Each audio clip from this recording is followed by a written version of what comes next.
Assalamualaikum warahmatullahi wabarakatuh. Bismillahirrahmanirrahim. Alhamdulillah wassalatu wassalamu ala Rasulillah wa ala alihi wa ashabihi wa man ihtada bihadihi wa istanna bisunnatihi ila yaumiddin, amma ba'du. Tajuk kita pagi ini, kehendak diri manusia. Apabila berbicara tentang qada', soalan yang sering timbul ialah di manakah iradah dan kehendak manusia?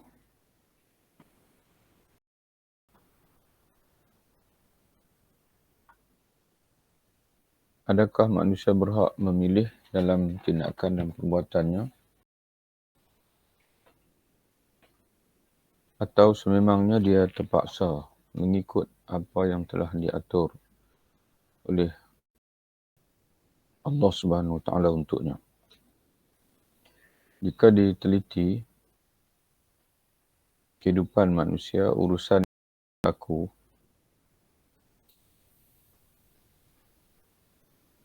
jika diteliti realiti kehidupan manusia, urusan yang berlaku pada dirinya atau yang terbit darinya terdiri dari dua jenis.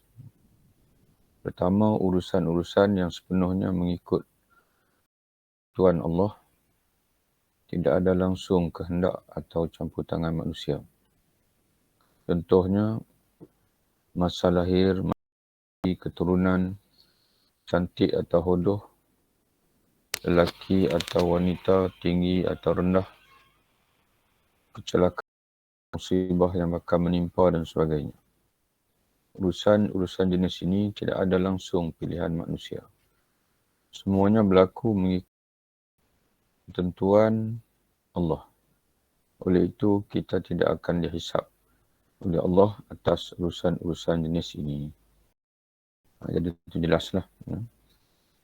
Dalam hidup kita ni ada dari jenis yang pertama, iaitu urusan-urusan yang sepenuhnya mengikut ketentuan Allah Subhanahu Wa Taala.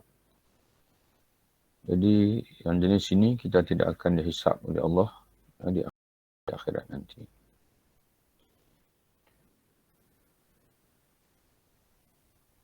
Yang kedua, jenis yang kedua, urusan yang diberi kuasa oleh Allah kepada manusia untuk memilih. Contohnya urusan makan dan minum, pergerakan tangan, kaki, lidah dan sebagainya. Urusan pekerjaan, amalan, tindakan dan sebagainya.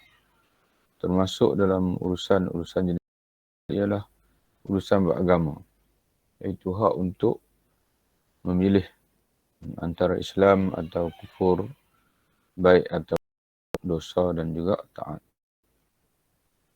Bagi urusan-urusan jenis ini, oleh kerana manusia mempunyai kuasa memilih, maka pilihannya akan dihisap dan diberi balasan oleh Allah di akhirat kelak. Bagi urusan-urusan jenis kita memahami ayat-ayat Allah seperti firman Allah, wa qul haqqu min rabbikum wa man syaa'a falyu'min wa man syaa'a falyakfur. Dan katakanlah kebenaran itu datangnya dari Tuhanmu, maka barang siapa ingin beriman, hendaklah ia beriman, dan barang siapa ingin kafir, biarlah dia kafir. Barang siapa yang ingin beriman, kata Allah, dia boleh beriman, dan siapa yang ingin milih kekufuran, maka dia boleh terpulanglah kepada dia untuk milih kekufuran. Kemudian firman Allah yang lain dalam yang tadi surah Al-Kahfi ayat 29. Zahara al-fasadu fil barri wal bahri bima kasabat nasi liyudhiqahum ba'dha alladhi 'amilu la'allahum yarji'un. Telah timbul berbagai kerusakan dan bala bencana di darat dan di laut dengan sebab apa yang telah dilakukan oleh tangan manusia. Timbulnya yang demikian kerana hendak merasakan sebahagian dari balasan perbuatan-perbuatan buruk yang mereka telah lakukan, supaya mereka insaf dan bertaubat kepada Allah Ta'ala. Surah Rum ayat 40-41. Maknanya Allah Ta'ala menghitunglah dan memberi akibat yang buruk hasil daripada tangan manusia sendiri. Wa ma asabakum musibatin fabima kasabat aydikum wa ya'fu an katsirin. Dan apa jua yang menimpa kamu dari suatu kesusahan atau bencana, maka dia adalah disebabkan apa yang kamu lakukan dari perbuatan yang salah dan berdosa. Dan dalam pada itu Allah memaafkan sebahagian besar dari dosa-dosa kamu. Surah Asy-Syu'ara ayat 30. Jadi jelas daripada ayat ini, kalau tadi Allah Ta'ala menyebut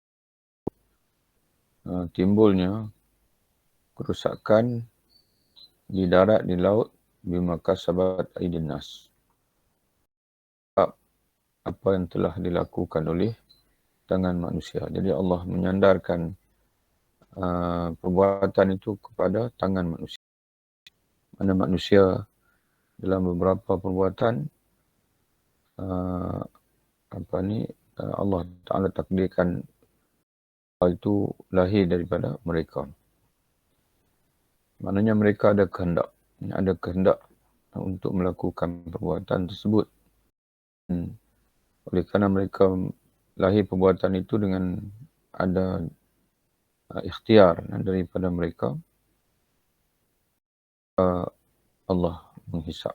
Allah menentukan akibat sesuai dengan baik atau perbuatan yang mereka lakukan itu. Dan lebih jelas dalam surah Asy-Syu'ara ini, ayat 30, Allah menyatakan bahawa Nabi makasabat aydin nas, dengan usaha apa yang diusahakan oleh kamu. Jadi menunjukkan bahasanya manusia mempunyai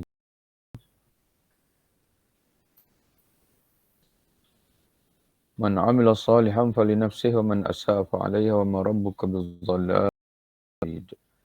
Sesiapa yang mengerjakan amal soleh, maka faedahnya akan terpulang pada dirinya sendiri, dan sesiapa yang berbuat kejahatan, maka akan menimpa dirinya sendiri, dan Tuhanmu tidak sekali-kali berlaku zalim kepada hamba-hambanya.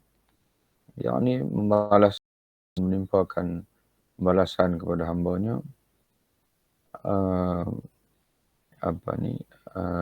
dalam situasi melakukan kebaikan, lalu dibalas dengan dosa ataupun dengan balasan yang buruk, itu menyalahi janji Allah Subhanahu wa Ta'ala, di mana Allah menegaskan bahawa innallaha la yukhliful mi'ad, sesungguhnya Allah dia tidak memungkiri janji-janjinya.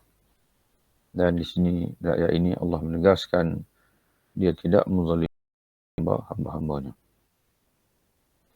Jadi segala perbuatan Allah kepada hamba, dia berlegar di antara adlu wal fadlu, keadilan dan juga kurniaan. Kalau keburukan, dosa, maksiat, Allah membalas dengan keadilan dia, dan iaitu setimpal apa yang jika manusia melakukan dosa lalu Allah menimpakan azab atau pembalasan, maka itu adalah keadilan dia, setimpal dengan apa yang mereka lakukan. Namun dalam amal saleh, maka dia memberi balasan dengan berganda-ganda. Paling sikit 10 kali ganda, dan sedekah pula kali ganda. Dan dalam hadis menyebutkan Allah boleh memberi ganjaran sehingga 1,000,000 kali ganda. Jadi itu adalah kurniaan Allah. Dan adapun zalim makna melakukan sesuatu kurang daripada yang sepatutnya. Maka tidak akan berlaku lah. Tidak akan berlaku kezaliman. Allah Ta'ala tidak. Kerana kekurangan ni, zalim ni adalah satu kekurangan. Jadi mustahil bagi Allah Ta'ala dia bersifat kurang.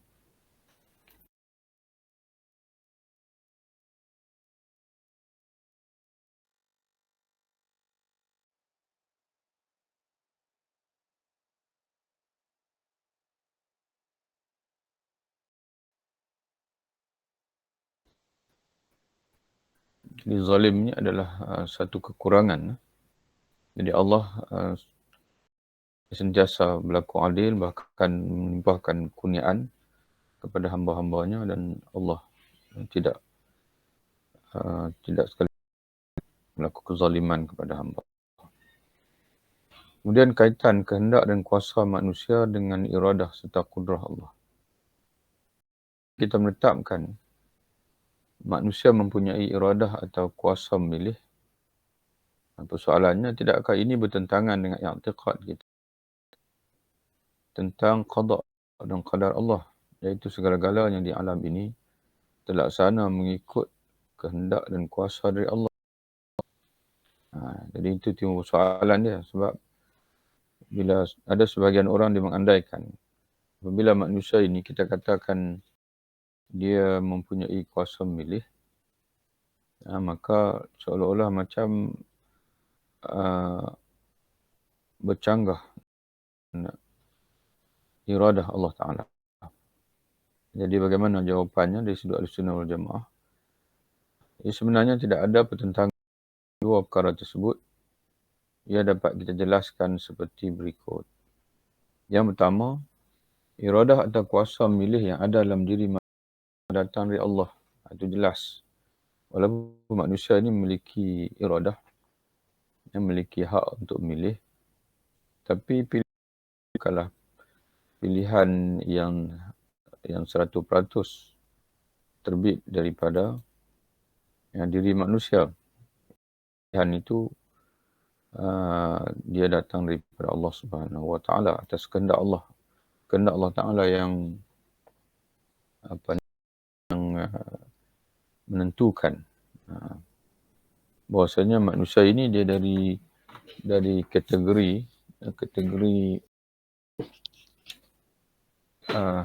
hamba-hamba yang diberi hak memilih.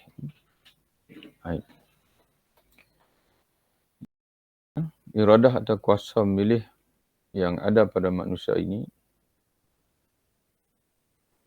adalah datang dari Allah. Allah lah yang menghendaki manusia untuk menjadi seorang yang bebas. Bebas ni maknanya bukan bebas yang mutlak. Bebas dalam keadaan dengan kehendak Allah. Bebas dan memiliki iradah.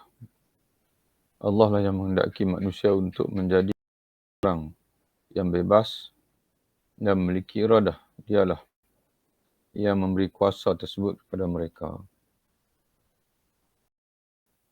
Wa ma tasha'una illa an yasha'allahu rabbul alamin. Dan kamu tidak dapat menentukan kemahuan kamu, kata Allah, mengenai sesuatu kecuali dengan cara yang diatur oleh Allah. Tuhan yang memelihara dan mentadbir seluruh alam. Takwir ayat 29. Jadi dalam sebahagian ulama dia menggunakan istilah manusia fa'ilun munfa'ilun.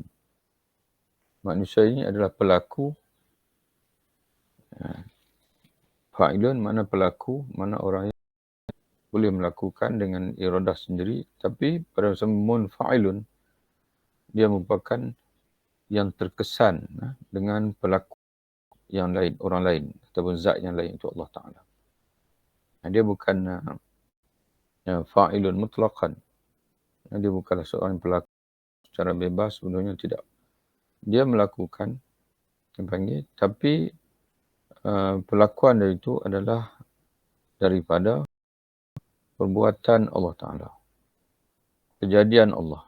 Ya, Allah Ta'ala yang dia hanya mungkin kita kata sebagai mengguna, ya, dia menggunakan apa yang disediakan Allah kepada dia.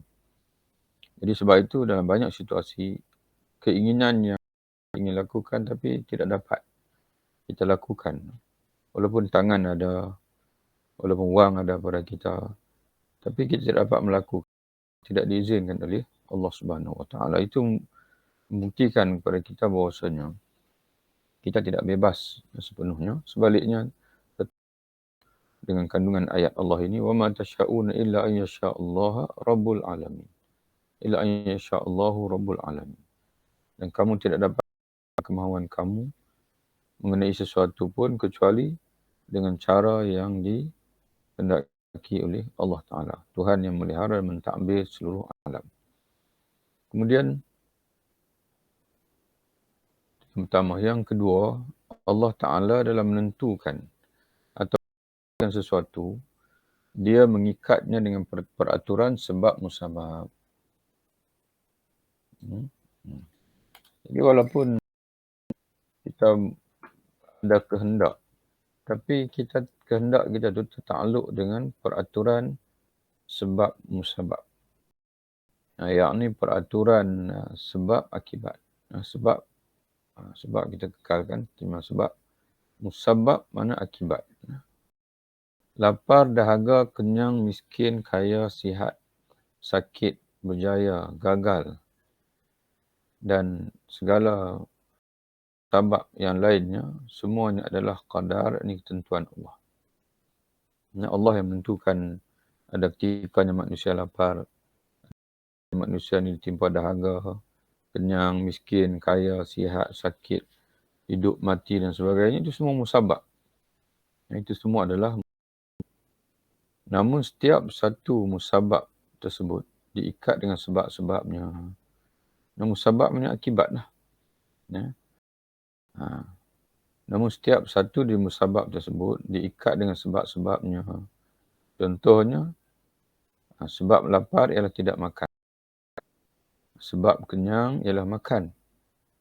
Jadi apabila kita makan, mana kita berikhtiar makan, maka akan sampailah kita kepada akibat kesan daripada makan, iaitu kenyang.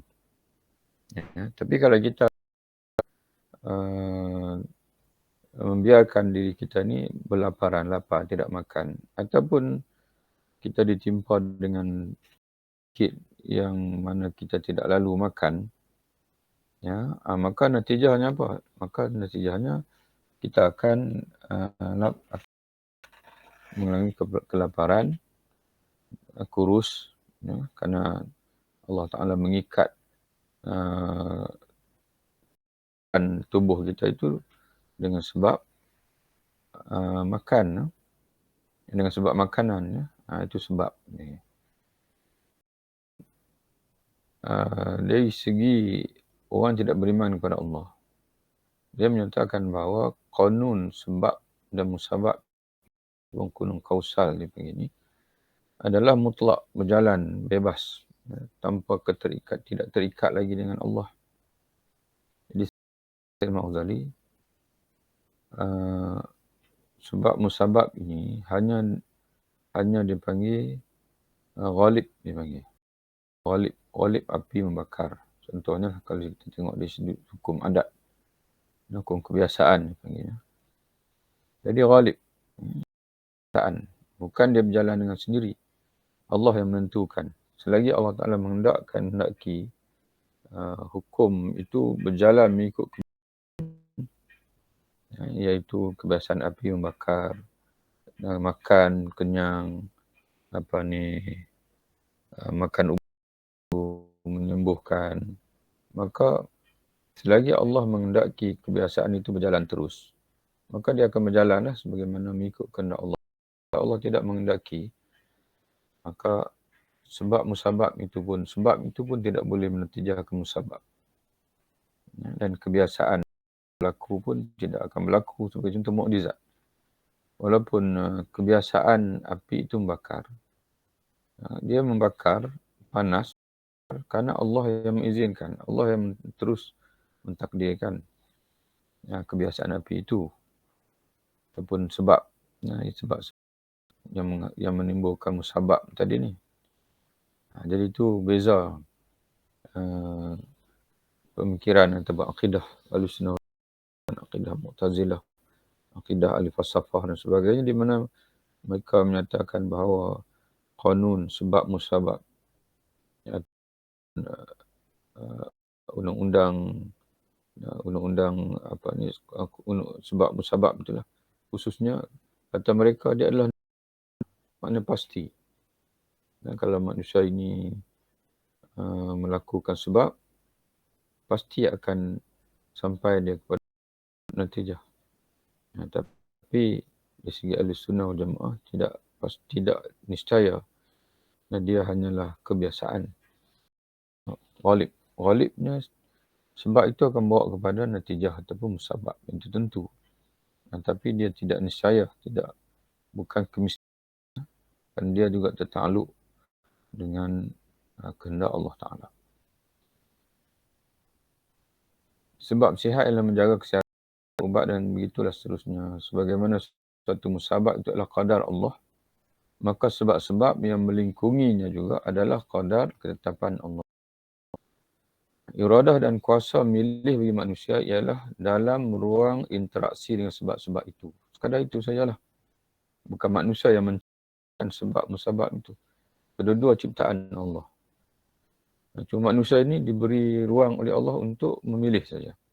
Manusia tidak diberi pilihan oleh Allah untuk mengubah peraturan sebab musabab, tetapi diberi pilihan untuk memilih sebab-sebab untuk sampai kepada musabab, yakni matlamat atau akibat yang diingininya. Jika dia ingin berjaya, dia diberi kuasa oleh Allah untuk memilih sebab-sebab yang membawa kepada kejayaan. Jika dia ingin kaya, dia diberi kuasa mana kemampuan. Kemampuan, diberi ruang, pilihan untuk memilih sebab-sebab yang mendorong kekayaan. Di antara sebab untuk mencapai suatu tujuan atau maksud, yakni musabab, ialah doa.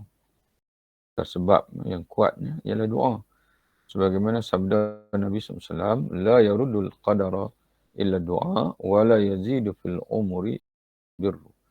Tidak ada yang dapat menolak qadar melainkan doa, dan tidak menambah umur melainkan oleh kebaikan.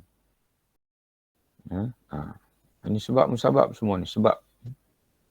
Jadi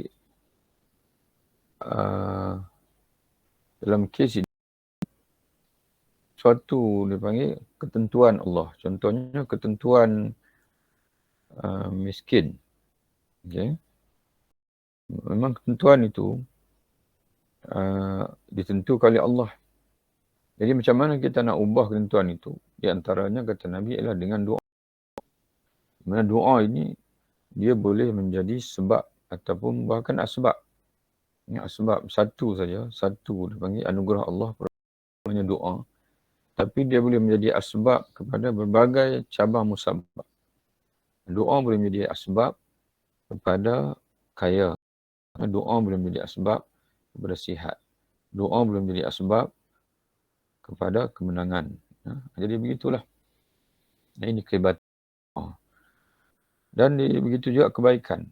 Kebaikan menjadi asbab kepada panjang umur. Menurut Dr. Su'al Qardawi, maksud doa itu menolak qadar ialah ia mengangkatnya. Ini mengangkat ketentuan. Siapa yang mengangkat ketentuan itu? Maknanya Allah Ta'ala sendiri. Allah Ta'ala yang menentukan ketentuan, dan dialah mengangkat ketentuan itu dengan keberkatan doa kita. Sebagaimana setiap sebab mengangkat akan musababnya dengan kehendak Allah dengan izin. Malah menurut ulama, antaranya Imam Ibn Qayyim Al-Jawziyah, Doa merupakan antara sebab yang paling kuat untuk suatu tujuan atau maksud. Kata beliau, tidak ada suatu sebab yang paling memberi manfaat dari doa. Ya, atau melebihi doa.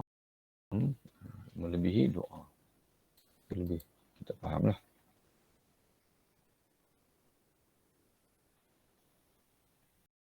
Lebih berkesan untuk menghasilkan suatu tujuan atau maksud darinya, yang dari doa. Yang ketiga, walaupun manusia mempunyai kehendak dan kuasa, namun dia harus menyedari, dia perlu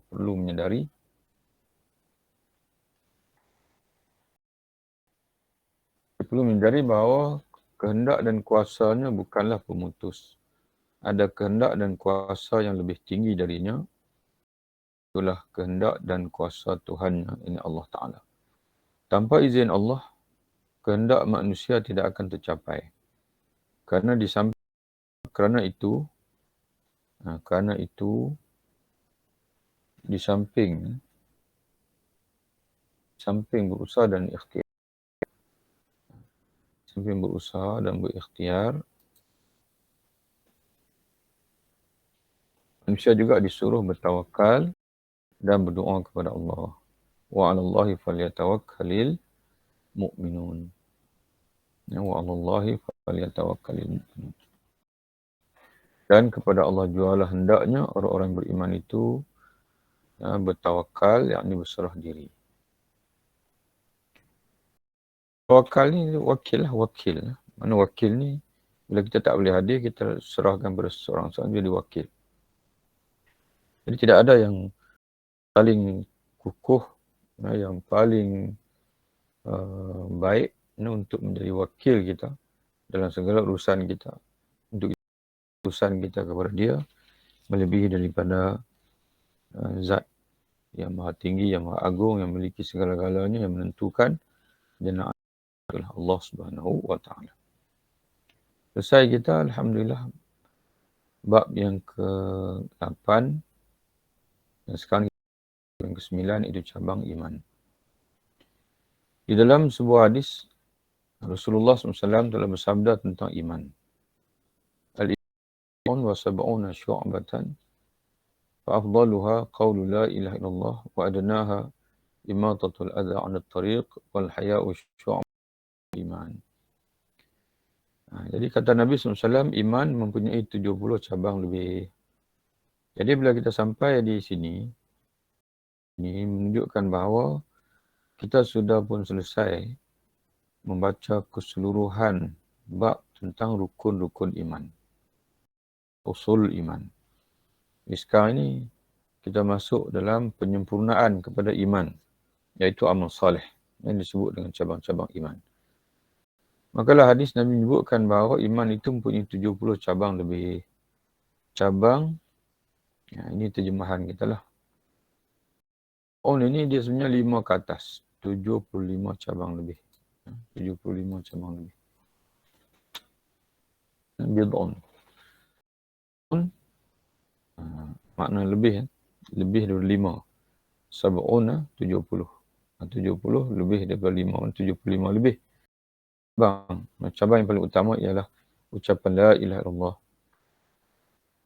Dan cabang yang paling rendah ialah membuang sesuatu boleh memudaratkan dari jalan. Malu adalah salah satu cabang dari iman. Iman yang dimaksudkan oleh Rasulullah di atas ialah iman yang sempurna, iaitu yang menggabungkan keyakinan dan amalan. Di mana keyakinan, iaitu at-tasdiq, adalah asasnya. Sementara amalan pula ialah pelengkapnya.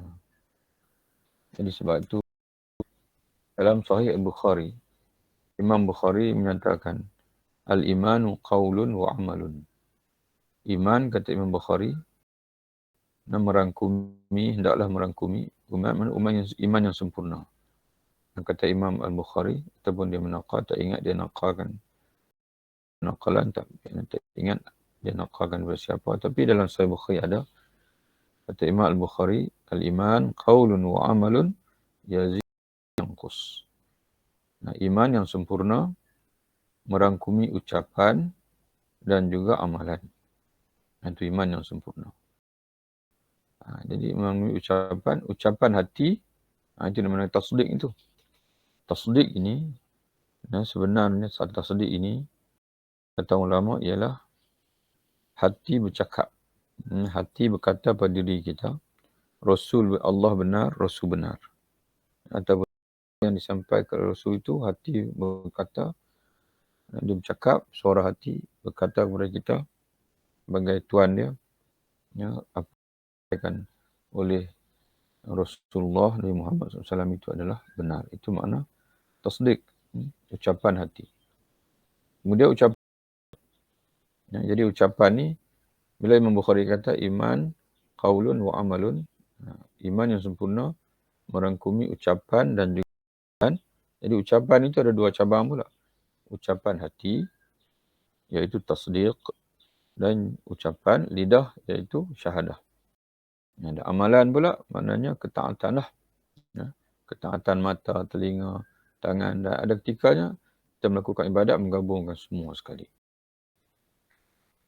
Iman tanpa tasdik, yakni keyakinan adalah tidak sah, dan tanpa amal pula adalah tidak sempurna. Jadi, orang yang dia yakin dengan hati, bersyahada dengan lidah, tapi tidak tak semayang, puasa dan sebagainya, maka dipanggil mukmin fasik. Mukmin yang al-asi. Atau mukmin al-mukmin al-fasik. Iaitu mukmin yang tidak sempurna. Imam Al-Baihaqi dalam kitabnya Syu'abul Iman, cabang-cabang iman, dia telah menghimpunkan keseluruhan cabang-cabang iman yang dimaksudkan oleh Rasulullah dalam hadis itu. Beliau menyenaraikan kitabnya itu sebanyak 77 cabang iman. Kitab dia itu tebal. Setiap cabang iman itu dibawa dengan Quran, hadis, dijelaskan maksud dan sebagainya. Tapi dalam kitab ini kita hanya bawa tajuk-tajuknya saja. Ada 77 semua. Iaitu percaya kepada Allah, percaya kepada Rasul, percaya kepada malaikat, yang percaya kepada kitab-kitab Allah, percaya kepada qada dan qadar, percaya kepada hari akhirat, percaya kepada kebangkitan selepas ini 1 hingga 6 ni rukun iman. Dia turut senaraikan juga masuk dalam cabang-cabang iman. Yang kedua, percaya kepada kebangkitan selepas mati.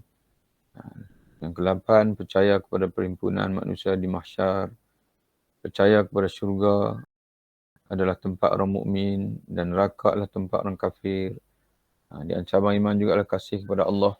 Di antara cabang iman juga adalah takut kepada Allah. Di antara cabang iman juga adalah berharap kepada Allah yang tidak berputus asa rahmatnya. Bertawakal kepada Allah, mengasihi Nabi Muhammad SAW, atau mengagungkan Nabi Muhammad, sayangkan agama, menuntut ilmu, menyebarkan ilmu, dan tidak menyembunyikan ilmu apabila dikehendaki oleh manusia lain, utamanya bila seorang itu yang bergelar ulama ataupun mufti dan sebagainya. Membesarkan Al-Quran, bersuci, menunaikan waktu, mengeluarkan zakat, berpuasa Ramadan, beriktikaf, mengerjakan haji, berjihad, yang ribat, yakni bersedia menghadapi Islam, sabat, yakni teguh apabila berhadapan musuh, tidak lari dari medan peperangan, mengeluarkan al-khumus, iaitu 1/5 dari harta rampasan perang, membebaskan hamba kerana Allah, menunaikan kafarah, yakni kafarah sumpah, kafarah zihar, kafarah kerana membunuh, dan kafarah kerana bersetubuh di siang bulan Ramadan, menyempurnakan perjanjian dengan manusia dan dengan Allah seperti nazar, sumpah dan sebagainya, menghitung nikmat Allah dan mensyukurinya, menjaga lidah, menjaga dan menunaikan amanah, tidak membunuh tanpa hak, menjaga kemaluan dari zina dan sebagainya, menjaga di harta haram, mencuri riba, rasuah, makan harta orang lain dan sebagainya, bersifat warak dalam makan minum, menjauhi pakaian yang haram, lelaki tidak pakai sutra, tidak pakai emas dan sutra, menjauhi permainan haram, bersederhana dalam berbelanja, menjauhi sifat iri hati dan hasad, tidak merosakkan kehormatan atau nama baik orang lain seperti menuduhnya zina, zina kepadanya, menyebarkan fitnah, mengumpat dan sebagainya. Ikhlas dalam beramal, yakni menjauhi riak, berasa suka ketika buat baik dan berasa sedih apabila melakukan kejahatan. Bertaubat bila melakukan dosa, menyembelih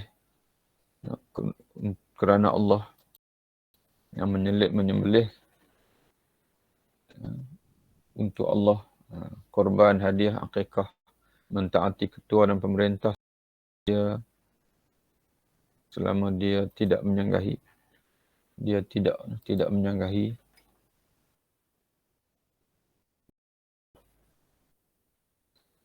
Berpegang teguh dengan jamaah kaum muslimin.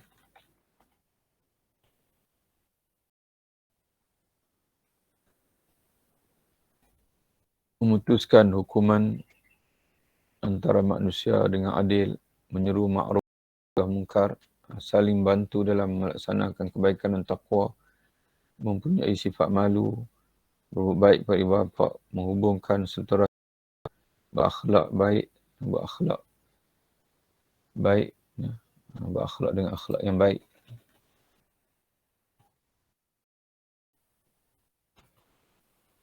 Buat baik kepada hamba atau pekerja, mematuhi tuan, yakni bagi hamba, menunaikan hak keluarga, isteri dan anak-anak, mengasihi sesama muslim, saling kasih sayang, memberi salam, berjabatan dan sebagainya.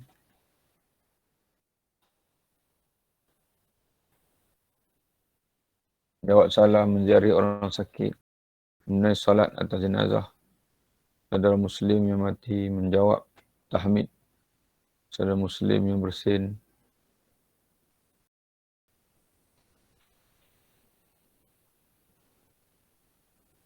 menjawab tahmid. Mana bila saudara muslim itu mengucapkan alhamdulillah, jawapan yarhamukallah, itu mana menjawab tahmid. Menjauhi musuh agama, ahli bid'ah dan golongan sesat, memuliakan tetamu, menutup keaiban saudara seagama yang tidak mendedahkannya tanpa perlu, sabar bila timpa musibah, bersifat dan tidak panjang angan, ghirah, yakni marah atau cemburu apabila melihat isteri atau anak perempuan tidak menjaga batas agama, tak kala bergaul dengan lelaki ajnabi atau lelaki asing. Jadi dia panggil orang tidak ada ghirah ini, dia panggil layus.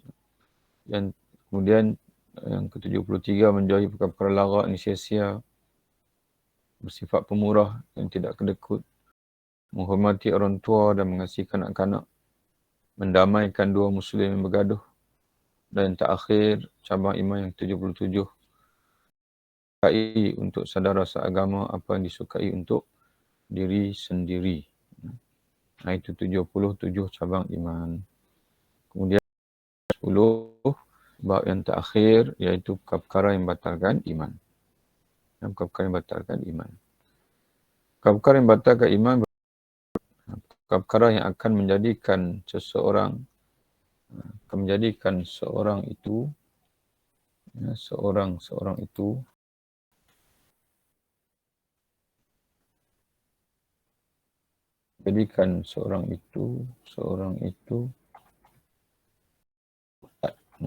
murtad dari agama dan mengubah statusnya dari seorang muslim kepada seorang kafir. Itu perkara yang membatalkan iman. Imam Abu Ja'far At-Tahawi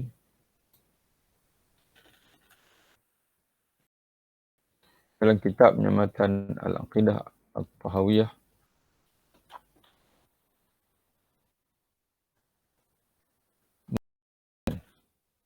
Imam Abu Ja'far kitabnya Matan Al-Aqidah At-Tahawiyah, beliau mengungkapkan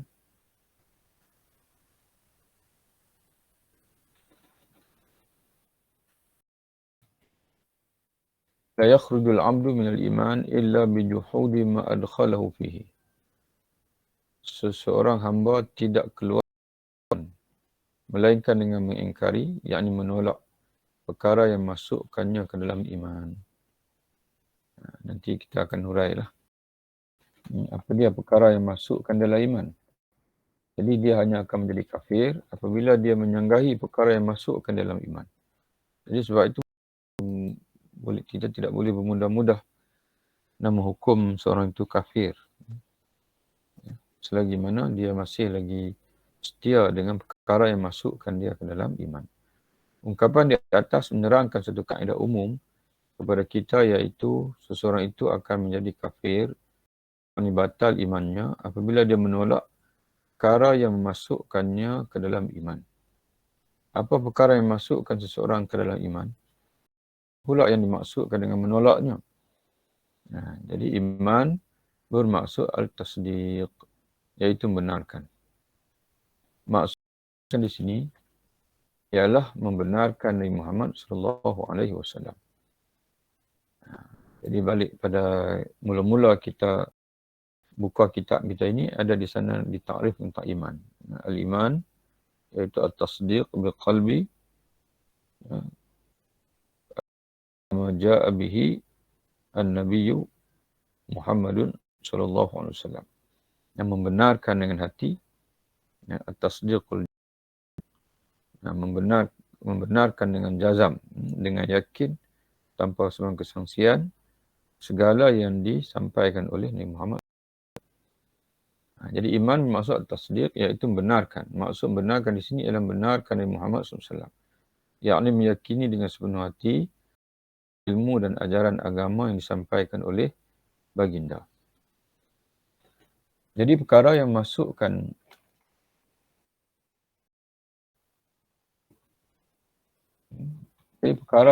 memasukkan seseorang ke dalam iman ialah keyakinannya kepada Nabi Muhammad SAW dan kepada ajaran di bawahnya. Apabila dia menolak keyakinan tersebut, jadi bila dia yakin, dia maka dia seorang Muslim. Itu yang membawa dia masuk dalam sebagai seorang mukmin, Muslim mukmin. Jadi selagi mana keyakinan itu kekal dalam hati dia, tidak ada langsung kesangsian kepada Nabi Muhammad SAW, maka dia kekalah sebagai seorang mukmin. Ya. Namun apabila dia menolak keyakinan itu, mana dia membuang keyakinan itu daripada hatinya, ubahlah dia menjadi seorang kafir atau murtad. Ya. Penolakan itu apabila ia mengambil takzib ni mendustakan Nabi Muhammad SAW, iaitu mendustakan baginda dengan tidak lagi meyakini beliau dan ajaran, meyakini baginda, ya, dan ajaran, ya.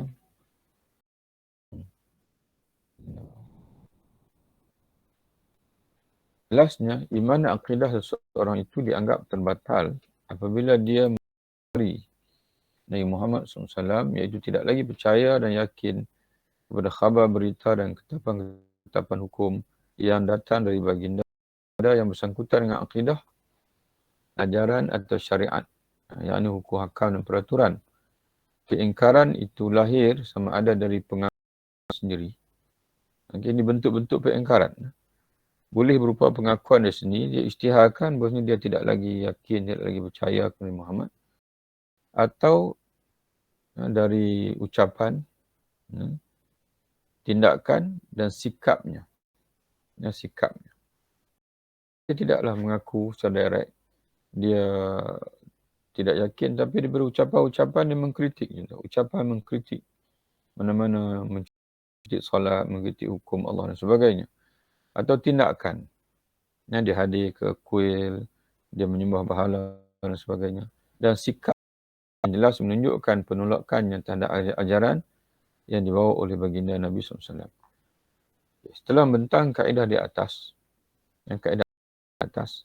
berikutnya kita kemukakan contoh-contoh perkara yang boleh membatalkan iman seseorang dengan membahagikannya kepada tiga kategori: i'tiqad, ucapan dan juga perbuatan. Yang pertama, i'tiqad. Ini i'tiqad yang boleh menyebabkan seorang itu murtad. I'tiqad percayaan yang boleh membatalkan iman seseorang, yakni menjadikannya kafir atau murtad, ialah segala i'tiqad yang mengingkari rukun iman yang 6 atau yang mengingkari akidah yang telah sabit dengan dalil qat'i dari Al-Quran dan As-Sunnah. Antara i'tiqad yang batalkan iman ialah yang pertama yang berkait dengan ketuhanan seperti mengingkari kewujudan Tuhan dan menganggap ada Tuhan yang lain selain Allah yang berkuasa, mengingkari bahawa Allah bersifat sempurna atau menganggap ada kekurangan atau kelemahan pada zat Allah. Menganggap Tuhan itu ramai seumpama akidah orang Nasara atau penganut Hindu. Menganggap Allah tidak adil dan zalim dalam hukumannya dan keputusannya.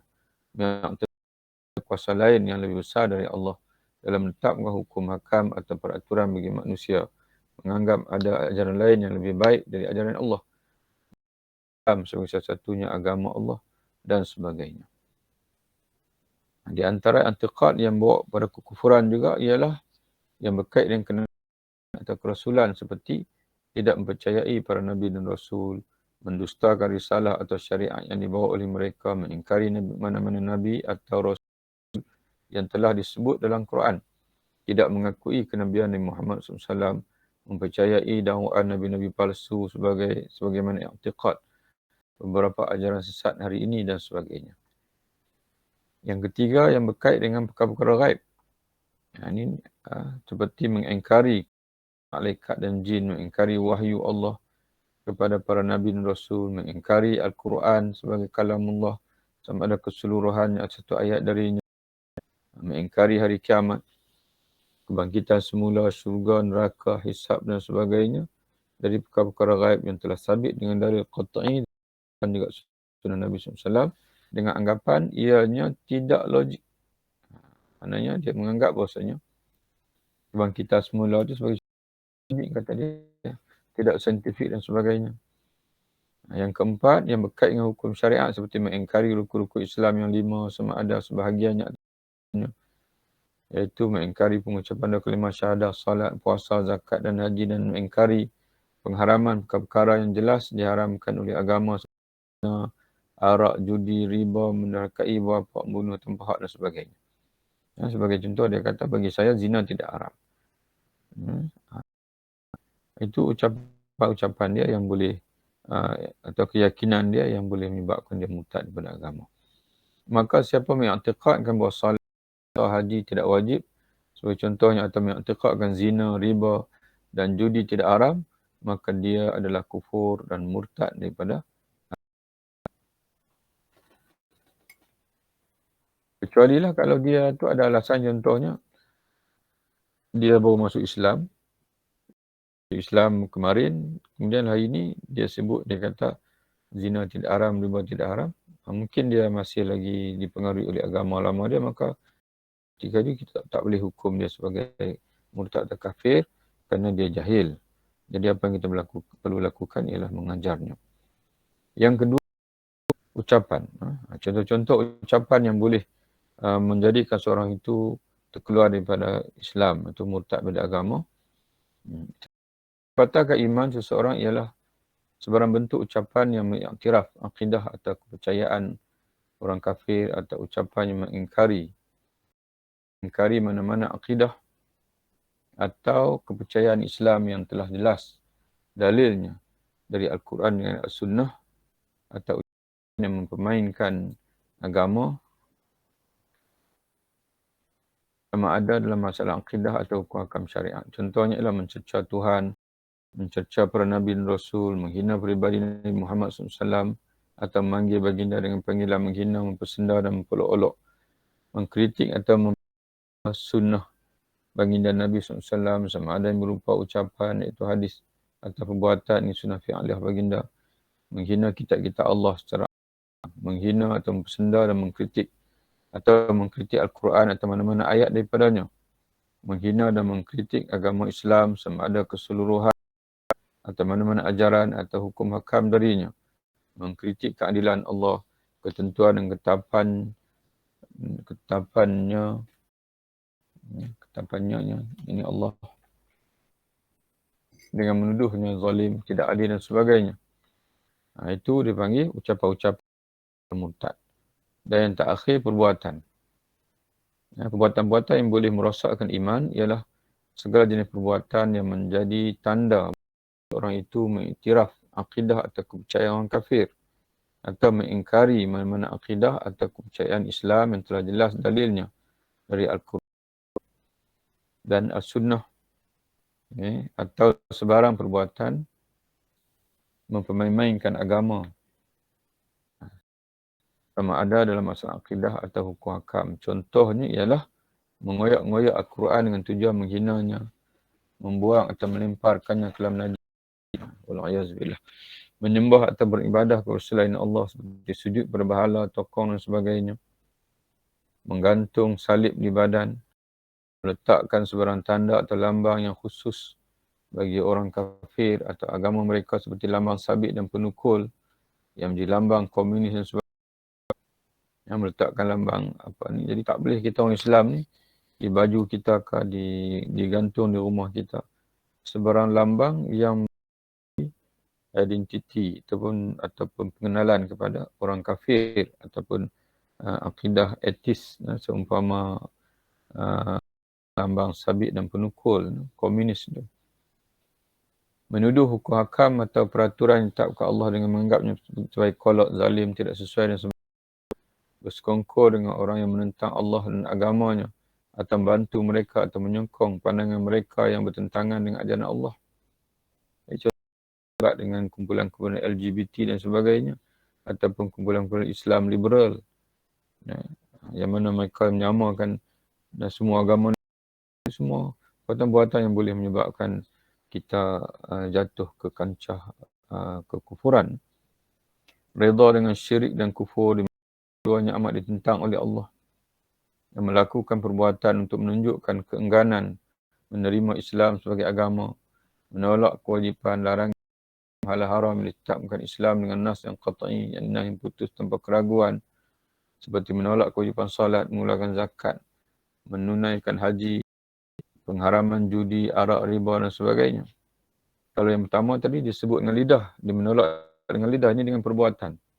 Contohnya dia menulis buku, ataupun dia membeli buku dan menghadiahkan buku-buku yang memusuhi, menolak sumber asas ajaran Islam itu Al-Quran dan Sunnah. Berada dalam menghina Islam dan tanpa sebarang usaha mempertahankan Islam atau sekurang-kurangnya keluar meninggalkan majlis sebagai tanda protes jika menyedari diri tidak ada kemampuan untuk mempertahankan Islam. Kesimpulannya, iman ialah keyakinan dan penerimaan terhadap segala ajaran yang dibawa oleh Muhammad SAW. Kufur pula ialah keingkaran dan penolakan terhadap ajaran yang dibawa oleh baginda. Maka apabila seorang Muslim itu tidak lagi yakin dengan ajaran Nabi Muhammad, iaitu dengan dia mengingkari dan menolaknya, iaitu dia tidak yakin, macam mana tidak yakin ajaran Muhammad itu? Dia mengingkari dan menolak ajaran agama yang disampaikan oleh Nabi Muhammad, maka ketika itu keluarlah dia dari lingkungan iman kepada kekufuran. Sehinggalah dia bertaubat dan kembali kepada Islam dengan mengucap dua kalimah syahadah.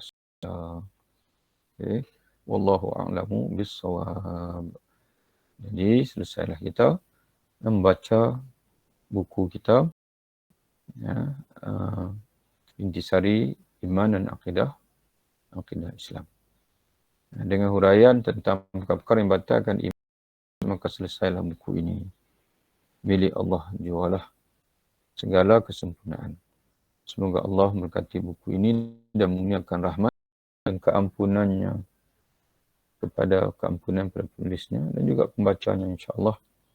Yang selesai ditulis pada hari Khamis 10 Syaban 1428 persamaan 26 Ogos 2007 jam 12 tengah hari.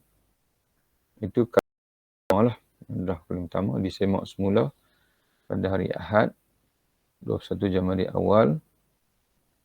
Ini pun selesai tahun Ogos 2007 ni, kitab yang asal.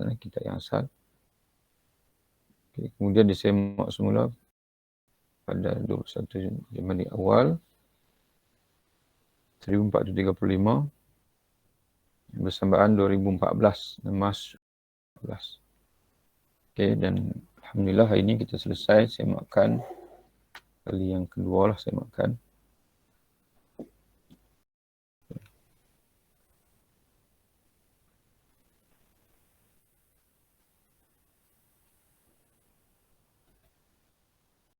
Pada hari ini berapa bulan Islam? Berapa Muharram? Ini hari Isnin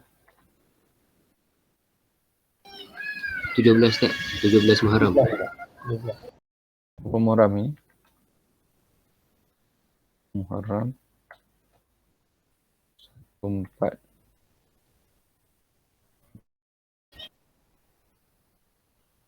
17 tak?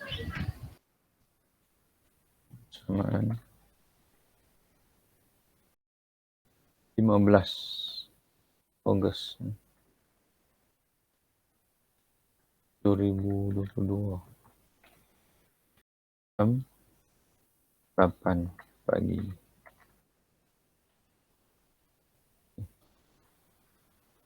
Saya ingat berapa Muharram hari ni? 17. Pasal tak berapa Muharram? Apa nanti kita tengok kalender ni. Okey, insyaAllah nanti kita tengoklah, kalau nak sambung lagi kita tengok buku lain untuk kita baca insyaAllah.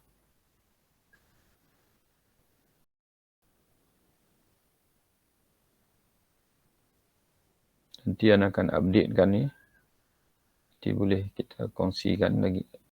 Kongsikan semula naskah yang telah dibetulkan insyaAllah. Okey, kita berhenti di sini. Wallahu a'lam bishawab. Assalamualaikum warahmatullahi wabarakatuh.